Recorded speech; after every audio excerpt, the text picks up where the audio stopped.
श्री स्वामी समर्थ. स्वामी भक्तांनो, श्री स्वामी समर्थ महाराजांच्या आजच्या नवीन आणि जीवन बदलणाऱ्या दैवी अद्भुत चमत्कारिक स्वामी संदेशामध्ये सर्व स्वामी भक्तांचं पुन्हा एकदा स्वागत आहे. स्वामी भक्तांनो, आजचा संदेश तुमच्यासाठी खूपच महत्त्वाचा आणि दिव्य असा ठरणार आहे. हा संदेश ऐकताना तुमच्या मनामध्ये असणारी नकारात्मकता नष्ट होईल आणि सकारात्मक ऊर्जेने तुमचं मन भरून जाईल. स्वामी भक्तांनो, हा संदेश मोजून 5 मिनिटे नक्की ऐका आणि जर चॅनलवर नवीन असाल तर चॅनलला देखील लगेचच सबस्क्राईब करा. स्वामी भक्तांना, आयुष्य जगत असताना आयुष्यामध्ये अनेक चढ उतार येतच असतात. कधीकधी आपल्या यशाची गाडी ही सुसाट पळते, तर कधीकधी आपल्या यशाच्या गाडीला ब्रेक लागत असतो.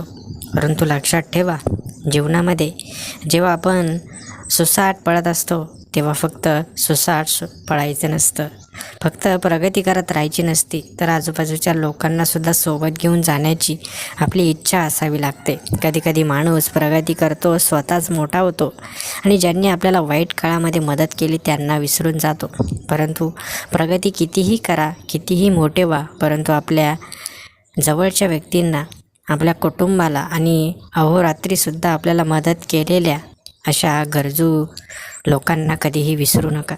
स्वामी भक्तांनो, लक्षात ठेवा, जेव्हा माणूस मोठा होतो तेव्हा त्याच्या पाठीमागे परमेश्वराचा हात असतो, परंतु तोच माणूस जेव्हा स्वार्थी होतो तेव्हा परमेश्वरालाही ते चांगलं वाटत नाही. म्हणून स्वामी भक्तांनो, देव आपल्याला मदत करतात, देव आपल्याला मोठं करतात, याचा अर्थ असा नाही की मग आपण सर्व काही विसरून जायचं आणि फक्त पैशाच्या मागे पळायचं. स्वामी महाराज हेच सांगतात की जो माणूस आपल्यासोबत इतरांचंही भलं करून जातो तो माणूस सर्वश्रेष्ठ असतो. कारण स्वतःचा विचार तर सगळेच करतात, परंतु इतरांचा विचार करणारा खरा हा दैवी माणूस असतो. स्वामी भक्तांना, स्वामी महाराजांनी कधी स्वतःचा विचार केला नाही. स्वामी महाराजांनी आपल्या लोकांचा विचार केला, माणसांचा विचार केला, या पृथ्वीवरील सूक्ष्म जीवांचा विचार केला. स्वामी भक्तांनो, लक्षात ठेवा, जेव्हा माणूस हा इतरांना सोबत घेऊन पुढे जाण्याचा निर्धार करतो तेव्हा त्या माणसाला कधीच अपयश येत नाही. जेव्हा माणसाला कुठलीही गोष्ट मिळवायची असते तेव्हा त्यासाठी जर त्या माणसाने खरे प्रामाणिक प्रयत्न केले, खरी परमेश्वराची भक्ती केली, तर प्रयत्नाला फळ नक्कीच मिळतं. स्वामी भक्तांना, आयुष्य खूप सुंदर आहे, त्याला सुंदरतेने जगा. आयुष्यामध्ये कधीच कुठलं वाईट काम करू नका. स्वामी भक्तांना, जसं आयुष्य सुंदर आहे ना, तसेच आपले गुणही सुंदर असायला हवेत. माणसाने कधी कोणाच्या वाईटाचा विचार करू नये, माणसाने कधी माणसाला मागे खेचण्याचा प्रयत्न करू नये, माणसाने कधीच माणसाची थट्टा उडवू नये. एखाद्याला जर काही गरज लागली तर मोकळ्या मनाने त्याला मदत करता आली पाहिजे.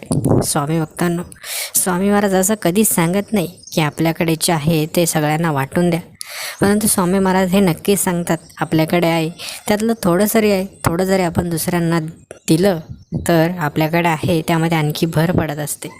म्हणून ते ज्ञान असू द्या, ती संपत्ती असू द्या, किंवा ती कुठलीही माणुसकीची मदत असू द्या, कुठलीही गोष्ट जेव्हा आपण इतरांना थोडी थोडी देत असतो ना, तेव्हा आपल्या त्या गोष्टीमध्ये भर पडत असते. स्वामी भक्तांनो, जेव्हा आपण इतरांना 4 गोष्टी सांगत असतो तेव्हा त्या गोष्टी या चांगल्या असल्या पाहिजे. कधी कोणाला काही वाईट शिकवायचं नाही, कधी कोणाच्या मनामध्ये काही वाईट भरवायचं नाही. जे काही जीवनामध्ये करायचं ते सर्व काही चांगलंच करायचं. कारण कधीकधी आपल्याला असं वाटतं की मी हे वाईट कर्म करतोय, परंतु हे कोणी बघत नाही, परंतु परमेश्वर सर्व काही बघत असतात. परमेश्वराचं लक्ष हे प्रत्येक जीवाकडे असतं. स्वामी भक्तांनो, आपण एकदा श्रद्धेचा, भक्तीचा मार्ग निवडला की पुन्हा त्या मार्गावरून खाली उतरायचं नाही, सदैव त्या मार्गावर चालत राहायचं. कारण परमेश्वर आपल्याला मार्ग दाखवतच राहतील. जेव्हा केव्हाही आयुष्यामध्ये अंधार पसरेल, कुठलाच प्रकाशाचा किरण दिसणार नाही, कुठलीच आशा दिसणार नाही, आशा मावळेल ना, तेव्हा तुम्हाला नवीन उत्साह, नवीन मार्ग दाखवण्यासाठी परमेश्वर नक्कीच येतील. स्वामी भक्तांनो, जेव्हा कोणी मदतीसाठी नसतं तेव्हा परमेश्वर मदतीसाठी असतात. जेव्हा कोणीही आपल्याला आयुष्यामध्ये मदत करायला येत नाही तेव्हा परमेश्वर आपली मदत करण्यासाठी एखादा दूत पाठवत असतात. मग तो कुठल्या नातेवाईकाच्या रूपामध्ये असू शकतो, कुठल्या मित्राच्या रूपामध्ये असू शकतो किंवा कोणाच्याही रूपामध्ये असू शकतो. परंतु या सर्व मागे परमेश्वरच असतात. परमेश्वराची आज्ञा ही आपण पाळायची आहे. सर्व काही जीवनामध्ये मंगलमय होईल. स्वामी भक्तांनो, आजचा सुंदर संदेश हा तुमच्या जीवनामध्ये नक्कीच तुम्हाला काही 4 गोष्टी शिकवून गेला असेल. हा संदेश तुमच्यासाठी खरंच खूप महत्त्वाचा ठरणार आहे. हा संदेश आवडला असेल तर व्हिडिओला लाईक नक्की करा आणि असे स्वामी संदेश ऐकण्यासाठी आपल्या भक्तिमय चॅनलला नक्कीच सबस्क्राईब करा. श्री स्वामी समर्थ. जय जय स्वामी समर्थ. धन्यवाद.